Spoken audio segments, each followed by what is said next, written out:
I was born in New York City, actually downtown New York in Beth Israel Hospital. Oh, okay.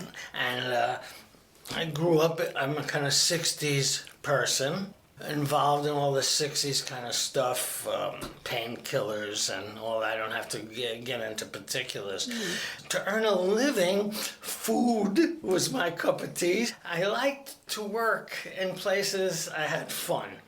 And the Catskills was, I worked there from the late 60s to the early 80s. Yeah. So we had a lot of fun. We were very tight. Now, the late 60s, like I said, we were wild. Wild bunches. Even up there. Even up there. We were really wild. And the staff, and we had a lot of fun. And then in the winters, I worked in Miami Beach in the circuit, which was really easy because it was a fast 2 meals a day. Eating wasn't a big thing in Miami Beach like it was in the Catskills. So it was 2 small meals. So that gave us plenty of time to be wild. And wild meaning all kinds of gamblings and gallivanting around with all kinds of, people and just being involved in all kinds of stuff and all kinds of things and then from 81 all the way till when I moved out west in 86 I worked in New York. So I worked in 2 areas. I worked in kosher delis. I worked in, my major thing was the Harold Square Deli across the street from Macy's, which was a lot of fun.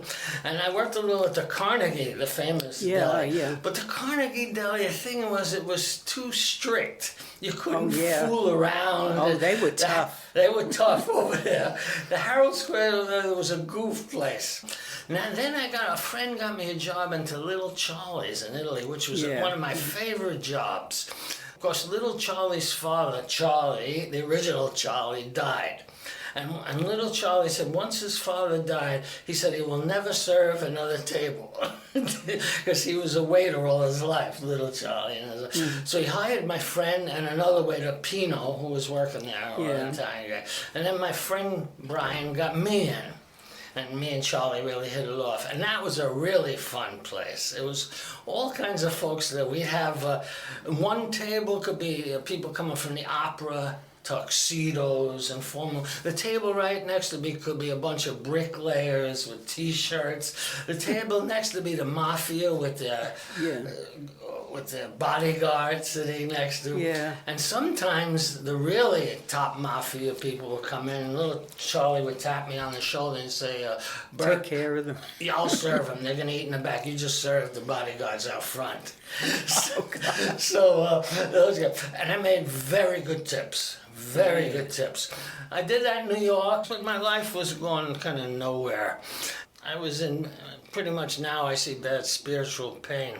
So when I was down in Miami, after a rough couple of days being very wild, I was walking on the beaches of Miami Beach late one night, about 4 o'clock, and I was in just bad shape, and I lifted up my hands and I yelled for help. And it says anyone spiritually yells for help or in a prayer or yells, it's always answered. And over the next few years, things came up out of left field. It came up, one, learn how to meditate. Eventually, I just gave up all kinds of drugs and alcohol too, the whole thing. Alcohol was secondary. It was drugs kind of first and alcohol was second. But I gave all that up, and then I had to give up gambling, which was rougher. And then I don't want to get too personal. When I became a monk, I'm a celibate monk, I had to give up sex. And that was difficult too. So all the monks are celibate? In my particular order, they were celibate. I tell people my position, and I don't know if this is goofy or not, I feel myself as like if you want to climb Mount Everest and you do a lot of training and work to get into shape, but the most important thing, you hire a guide. Oh. They're called chirpers, and you hire a guy who knows the path and knows what to do. I consider myself like a chirper. You want to do it, I've done it. I've climbed the mountain. I still can get... You're like a life coach. A coach, yeah, but But I try not to not go more, into more jobs. spiritual, Yeah, spiritual. more spiritual Yeah. end of a life coach. I can get into the whole spiritual teaching. There's a dis-ease. I think we all know We that all if we're have that. honest. We all Yeah. have that, and they got that. But when it comes down to the point where they really got to do some kind of change, a lot of them resist. Yeah. I have people who come in, they meditate for 5-10 minutes, and they walk out. It's just too difficult to sit still and let all the stuff come up, the pain. You have to be honest and stand up tall with it and just let it be. So I guess that's the end of Yeah, so that was that was fun. a lot of fun. And it went fast. Since I'm a professional talker and it goes fast. Great.